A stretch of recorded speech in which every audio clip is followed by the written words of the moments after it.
بسم اللہ الرحمن الرحیم. بڑا زور تھا، بڑا جناب یہاں پہ پریشر ڈالا جا رہا تھا پریزیڈنٹ صاحب پہ، ڈاکٹر عارف علوی صاحب پہ، کہ جناب وہ الیکشنز کی تاریخ دے دیں. سو الیکشنز کی تاریخ ڈاکٹر صاحب نے دے تو دی، اور میرا خیال تھا کہ وہ کوئی ایسی تاریخ دیں گے جس میں کوئی واقعی پتہ چلے کہ ڈاکٹر صاحب نے کوئی کام کیتا ہے. بٹ ڈاکٹر صاحب نے تاریخ بھی ہومیوپیتھی قسم کی دی ہے، اور یہ تو ایسے ہی ہے کہ آپ پوڑیاں کھاتے رہیں صبح دوپہر شام، اور ان پوڑیوں کا جو فائدہ ہے وہ پہنچے گا جناب چیف الیکشن کمشنر کو، راجہ سکندر سلطان صاحب کو، اور بات وہیں کی وہیں آ گئی اور وہیں پہ جا کے ختم ہوگی کہ چیف الیکشن کمشنر صاحب ہی تاریخ دیں گے. اور اس میں بھی انہوں نے پریزیڈنٹ صاحب نے بھی سجیشنز دی ہوئی ہیں، اور سجیشن جو دی ہوئی اس میں سے زیادہ تر جو چیزیں ہیں وہ تو آلریڈی چیف الیکشن کمشنر کر چکے ہیں. جیسے مختلف پولیٹیکل پارٹیز سے مل کے بات چیت کر کے تو پھر جناب آپ الیکشن کی ڈیٹ دے دیں، تو وہ تو سیشن آلریڈی ہو چکے ہیں چیف الیکشن کمشنر کے ساتھ، اور مختلف پارٹیز جو ہے ان کے لوگ، ان کے نمائندگان ان سے مل چکے ہیں. سو یہ تاریخ دینے کے لیے جو انہوں نے جو سٹیپ لیا ہے پریزیڈنٹ صاحب نے، میرے خیال میں ایک خانہ پوری کی ہے انہوں نے، لیکن ٹھیک ہے انہیں کرنی چاہیے تھی. ایک چیز جو ڈیفیوز کرتے ہیں آپ وہ یہ کرتے ہیں کہ دیکھیں اگر اس وقت اگر وہ کوئی حتمی تاریخ دے دیتے پریزیڈنٹ صاحب، تو پھر ایک مسئلہ کھڑا ہو سکتا تھا، ایک ایشو کھڑا ہو سکتا تھا، ایک سچویشن بن سکتی تھی، اور اس سچویشن کو میرے خیال میں بڑے احسن طریقے سے پریزیڈنٹ عارف علوی صاحب نے اس کو جناب ڈیفیوز کیا ہے، اور انہوں نے اپنا کام بھی کر دیا، اور بات یہ ہے کہ اس کے ساتھ ساتھ انہوں نے تاریخ بھی دے دی تاکہ کل ان پہ کوئی انگلی نہ اٹھے کہ جی میں نے تاریخ دے دیتی سی. سو انہوں نے سارے کام کر دیے. اب اس کو اگر ہم دوسرے طریقے سے ایک پازیٹیو اینگل سے دیکھیں تو میرے خیال میں ایک اچھی چیز ہے کہ آپ الیکشن کی طرف ضرور جائیں، الیکشن ضرور ہونے چاہیے، اس میں کوئی شک نہیں ہے، اس میں کوئی آرگومنٹ ہی نہیں ہے. لیکن at the very same time ہمیں چاہیے یہ کہ ہم اس طریقے سے الیکشنز کی طرف جائیں جہاں سے کل سوالات نہ اٹھیں. کیونکہ ہوتا یہ ہے، آپ نے دیکھا ہے اکثر اوقات یہی ہوتا ہے، بلکہ میجورٹی آف دا ٹائمز ہوتا یہ ہے کہ جو بھی پارٹی ہار جاتی ہے وہ جناب کہتی ہے جناب کہ ہمارے لیے ایک مسئلہ ہے، یہاں پہ دھاندلی ہوئی، یہاں پہ یہ سچویشن نہیں تھی. جیسے ابھی آوازیں آ رہی ہیں اور لوگ کہہ رہے ہیں جناب کہ لیول پلینگ فیلڈ نہیں ہے. سو لیول پلینگ فیلڈ اس کو ڈیفائن کرنا بہت ضروری ہے، کیونکہ لیول پلینگ فیلڈ کیا ہے، what is the level playing field, اس کی ڈیفینیشن کیا ہے. لیول پلینگ فیلڈ یہ ہے کہ جناب یہاں پہ دو لوگ ایسے تھے جن کے، جہاں تک مجھے پتا ہے پیپلز پارٹی کے دو لوگ ایسے تھے جنہوں نے ملک سے باہر جانا تھا، اور وہ تقریباً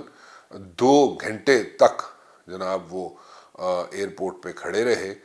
کہ انہیں اجازت مل جائے تاکہ وہ سفر کر سکے، کیونکہ انہیں سفر کرنے کی اجازت نہیں تھی. اور اس طرح کی سچویشنز ہیں، اور جہاں پہ یہ سچویشن چل رہی ہو وہاں پہ لیول پلینگ فیلڈ کی ڈیفینیشن بھی کرنا ضروری ہے. اور لیول پلینگ فیلڈ سے مطلب کیا ہے، جو آج بلاول صاحب نے بھی کہا،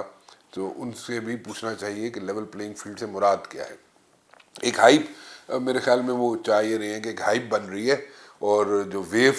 چلانے کی کوشش کی جا رہی ہے وہ یہ ہے کہ جناب نون لیگ جو ہے، Noon League is gone make it. اب نون لیگ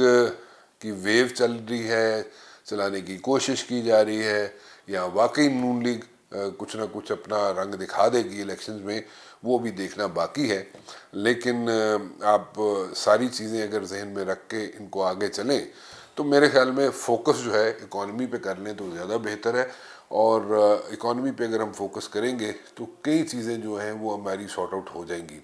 اور اس کے بعد اگر الیکشنز ہوتے ہیں یا اس سے پہلے الیکشنز ہوتے ہیں، مجھے نہیں پتا، جب مرضی الیکشن کروا لیں، لیکن الیکشنز جو ہیں اس کی ٹرانسپیرنسی پہ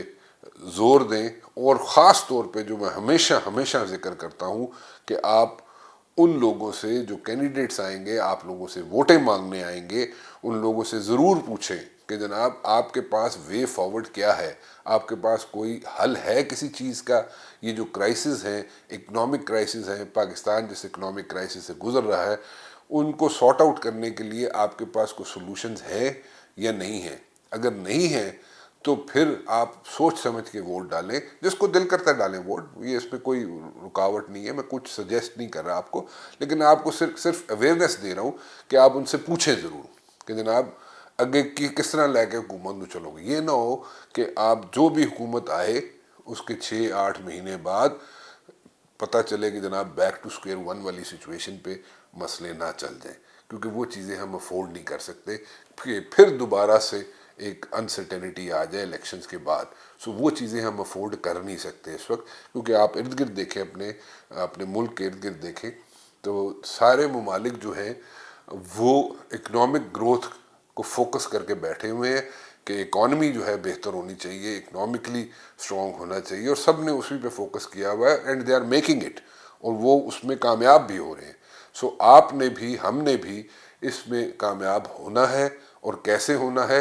یہ آپ الیکشن والے دن بتائیں۔ جب بھی الیکشن ہوتے ہیں، میں بار بار ریپیٹ کروں، جب بھی الیکشن ہوتے ہیں، چاہے 90 دن میں ہوتے ہیں، چاہے فیبرری میں ہوتے ہیں، چاہے مارچ میں ہوتے ہیں،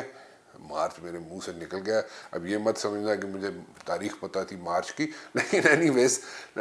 کبھی بھی ہو الیکشنز، آپ جناب الیکشنز کو فوکس کریں، اور جو کینڈیڈیٹس ووٹ لینے آتے ہیں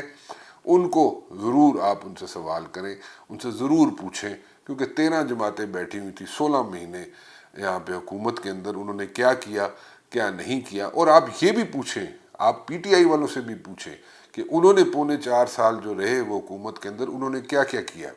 سو وہ بھی ضرور پوچھیں، سب چیزیں آپ اپنے سامنے رکھیں، سب چیزیں اپنے دماغ میں رکھیں، اور ایک دفعہ چھان بین کر کے اپنے کینڈیڈیٹس جو ہیں منتخب کریں۔ فوکس اکانومی رکھیں، اور جو بھی کینڈیڈیٹ آتا ہے اس سے پوچھیں کہ اس کے پاس کیا طریقہ کار ہے، وے فارورڈ کیا ہے۔ اگر آپ اس سے مطمئن ہوتے ہیں تو پھر اس کو ووٹ دیں، چاہے اس کا تعلق کسی بھی پارٹی سے ہو۔ اب یہ جو باتیں ہو رہی ہیں یہاں پہ جناب کہ پیپلز پارٹی جناب اتحاد نہیں کرے گی، مولانا فضل الرحمان کہتے ہیں جناب کہ میں اتحاد نہیں کروں گا پیپلز پارٹی سے، نون لیگ کہتی ہے جناب کہ میں پنجاب سے باہر نکل کے اتحاد کر سکتی ہوں، اور مطلب پارٹی کر سکتی ہے اتحاد، اور پنجاب کی حد تک میں اتحاد نہیں کروں گی۔ سو یہ تو ایک گمکس ہے، یہ تو چلتی رہیں گی، جہاں پہ جس کو جو بھی سوٹ کرے گا اس طریقے سے چلیں گے، جیسے ہوتا ہے چھوٹی جماعتیں جو ہوتی ہیں ان کو ساتھ ملا کے حکومت بنائی جاتی ہے، اور اسی طرح ہی بنے گی۔ یہ کہا جائے کہ کوئی ایک پارٹی حکومت بنا لے گی، وہ ایسا نہیں ہوگا۔ سو اس میں یہ بھی ذرا ذہن میں رکھیں کہ چھوٹی جماعتوں کو ساتھ ملا کے پھر حکومت بنائی جائے گی مرکز میں، نمبر 1۔ نمبر 2، مولانا صاحب جو بات کرتے ہیں کہ جناب ہم پیپلز پارٹی کو ساتھ نہیں ملائیں گے، اور جناب باقی جماعتوں کے ساتھ ہم اتحاد کر سکتے ہیں، پیپلز پارٹی کے ساتھ نہیں کر سکتے، وہ وہاں پہ انوائرمنٹ جو ہے اس کو سوٹ کرتی ہے مولانا صاحب کو، کراچی سندھ کی حد تک، لیکن باہر نکل کے ان کو کیا سوٹ کرتا ہے، بلوچستان میں انہیں کیا سوٹ کرتا ہے، انہیں KPK میں کیا سوٹ کرتا ہے، یہ مولانا صاحب اپنی مرضی سے کریں گے، جہاں پہ ان کو بھی سوٹ کرے گی پارٹی اس کے ساتھ اتحاد کریں گے۔ اسی طرح نون لیگ بھی ہوگی، پنجاب سے باہر نکل کے اگر کوئی پارٹی انہیں سوٹ کرتی ہے تو اس کے ساتھ وہ اتحاد کریں گے۔ اسی طرح اگر PTI والے اگر نکلتے ہیں باہر، اور نکل کے اگر وہ کچھ یہاں پہ لے لیتے ہیں، سیٹس لے لیتے ہیں، تو وہ بھی کوشش کریں گے جہاں پہ انہیں کوئی سوٹ کرتی ہو پارٹی اس کے ساتھ وہ بھی ایڈجسٹمنٹس کر سکتے ہیں، وہ بھی اتحاد کر سکتے ہیں۔ سو ہر پولیٹیکل پارٹی جو ہے اپنا انٹرسٹ دیکھے گی، اور اس کے بعد جا کے وہ اتحاد کرے گی۔ کراس دا بورڈ ایک ہی اسٹریٹجی ہوگی نہیں، ہر صوبے کی اسٹریٹجی ڈیفرنٹ ہوگی، ہر صوبے کی اسٹریٹجی کے حساب سے چلا جائے گا، اور پھر جناب ہر پولیٹیکل پارٹی اپنا انٹرسٹ دیکھے گی، اور اس کے بعد جناب اتحاد کرے گی۔ لیکن پھر دوبارہ وہی بات کرتا ہوں، اپنے ارد گرد دیکھیں، اپنے ملک کے ارد گرد دیکھیں، وہاں پہ اکانومی کو فوکس کیا جا رہا ہے، اکانومی کی باتیں کی جا رہی ہیں، اکانومی جو ہے کس طرف جا رہی ہے، اکانومی کو ہم نے بہتر کرنا ہے۔ ابھی ریسنٹلی جو سٹیپس لیے جا رہے ہیں اس سے فرق تو پڑا ہے، چلیں دیر آئے درست آئے، لیکن اسی طرح اگر کام چلتا رہا تو بہت بہتری آ سکتی ہے۔ لیکن الیکشنز کے بعد کوئی سینیریو نہ بن جائے، سچویشن نہ بن جائے کہ پھر بیک ٹو اسکوئر والی سچویشن نہ بن جائے، اس چیز سے میں آپ کو آگاہ کر رہا ہوں، اس لیے اویئرنیس دے رہا ہوں کہ جو بندہ آپ کے پاس آئے ووٹ لینے کے لیے اس سے ضرور پوچھے کہ جناب آگے کی کرو گے۔ Thank you.